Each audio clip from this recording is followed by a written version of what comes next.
Now, we studied that as a textbook. That is not a skinny little book that we have there. I mean, there's a lot of patriots in the American Revolution that we studied. Black patriots. I read the book Giants and was just amazed at this man, Frederick Douglass. Incredible guy. We don't really even know. Most people can say, I think the audience would say, yeah, I can reckon. I know that's Frederick Douglass, but you're not really sure. He looks kind of just like a black Alexander Graham Bell. I mean, you're like, I don't really know his story, I think. Am I right saying that or not? You kind of know him, but you're not sure why. Right. Tell his story. We've got a movie about Malcolm X, right? Movies about Martin Luther King Jr. And for some reason in American history, we think that the only time blacks stood up for their rights was when Martin Luther King decided to leave the pulpit and hit the stump, hit the stump to make speeches. The bottom line is, for the longest time, we've adopted this victim narrative about blacks in the United States, that the only role they played was a victim to white majority oppression. When I teach my course on Black American politics, I always stress to my students that when we talk about King and the civil rights movement in the 50s and 60s, we need to call it the modern civil rights movement, because blacks from before the revolution were prudently pressing for their rights. American history could be described as one long civil rights struggle. Our first Emancipation Proclamation, Declaration of Independence. That's right. It's been this way. It's going on now. It's going on. It's people trying to grab others' rights, and that never changes. That's human history. That's human history. If I ask the audience, when did America have its first African American judge? What year would you say? Anybody? Take a guess. Judge. 1860s? Anybody? 1770. Amy, is that just a wild guess? No, not. I wasn't sure exactly, but I think it's about 1770. Tell me. 1768. Wentworth Cheswell, New Hampshire, elected to office in New Hampshire. He was reelected for the next 49 years, held 8 different political positions. Really cool story about him is, we all know that Paul Revere made his midnight ride. We also know he wasn't the only guy riding that night. Another guy riding, Wentworth Cheswell, black and white riding. Now, how is it possible? Did you know that we had an African American ride to say the British are coming, the British are coming? Amy did. Amy did. Anybody else besides Amy know that? 2, 3. Okay, 3 people in the audience. He was such a great guy, and we never hear about him because he rode north and Paul Revere rode west. And Revere was going after Reverend Jonas Clark's church, because that's where Hancock and Adams were, was him. And that's where we had blacks and whites, as you pointed out, laying on the ground after that battle. Wentworth Cheswell rode north, telling people the British are coming. And it was from the north that all those people came to Boston to take on the British at Bunker Hill and everywhere else. So we don't hear about his ride because the British went west, and that's where all the action happened. But it was a couple of days later when all these people started coming down from New Hampshire and Vermont and elsewhere, and that's where he had ridden, telling them what was up. Lucas, when we come back, I want to take a quick break, and when we come back, I want you to tell me a little bit about Frederick Douglass. Sure.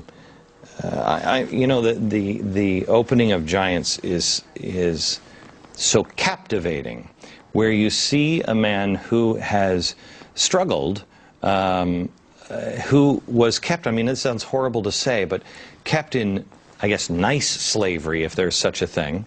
How would you describe how he... Well, he didn't grow up as a slave in the deep South, the deep cotton states. So, I mean, the phrase being sold down the river, that has an actual historical connection. To be sold down the river was the worst thing, because you went from something pretty bad to awfully bad. Right, okay. So a slave in Maryland is not as bad as being a slave down in the Delta. And what happened to his family where he was originally held? Because they sold him. They sold him. He never knew his siblings. Met his mother, or had vague memories of his mother maybe a few times. He remembers her calling him my little Valentine, and that's why he dates his birthday February 14th, but he doesn't have a birth certificate. He doesn't know when he was born. Okay. We think February 1818. Okay, so he was in, a slavery that was northern slavery. But then he was sold into horrible, horrible conditions, and he witnessed for the first time somebody's whipping him, and he's like, whoa, whoa, whoa, what is this all about? And it wasn't too much longer that he's sitting and having a conversation with Abraham Lincoln because he was so impressive. We'll tell you that story coming up in just a second.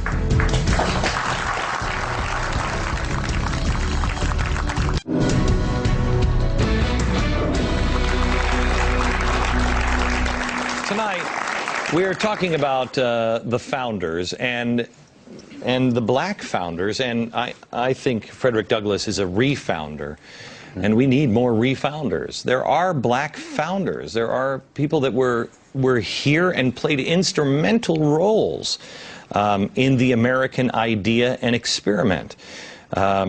To learn more about all the founders, go to glennbeck.com and sign up for Insider Extreme. Check out the rock stars of the revolution, the 5 things you didn't know about our black founding fathers. Available at glennbeck.com. Sign up for Extreme, and you get the documentaries and everything else that are part of that. All right, back with me now, David Barton, founder of and president of Wall Builders, and Lucas Morel. He is the professor at Washington and Lee University in Virginia. We're talking a little bit about Frederick Douglass, and I just want to, I would like the thrust of this show to be able to have African Americans watch this and say, oh, wait a minute, hang on, I haven't been told the truth. This is my country.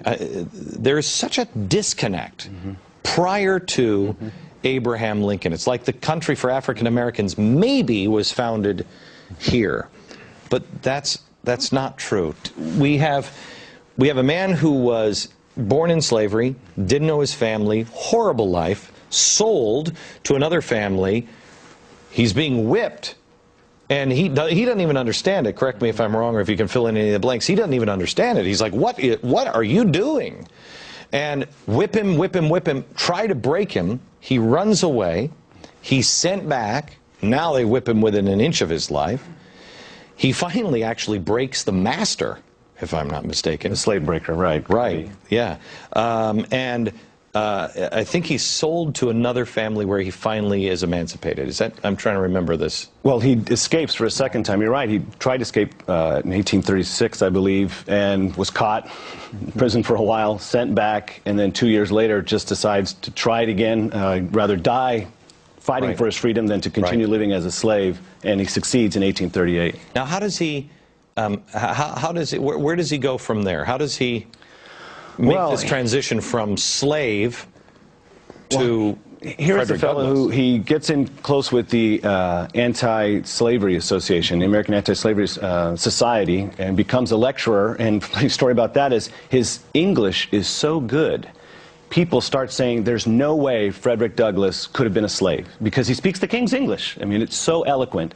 He publishes his very famous now narrative of the life of Frederick Douglass, an American slave, in 1845 to rave reviews, has to flee the country because he names names, his masters. What he doesn't do is he names the whites who helped him, because he wants to continue the Underground Railroad, as it were, for it to be successful. In fact, he's very critical of those who've been bragging about how they got out in this and that way. And he's like, look, you're not doing your brothers a favor here. So he has to flee to England, goes on tour there for 2 years, and it's British friends of his, with maybe a few Americans, who pay for him to be free so they can return to the United States in 1847. Okay, so he comes back. He takes a trip to Washington, D.C.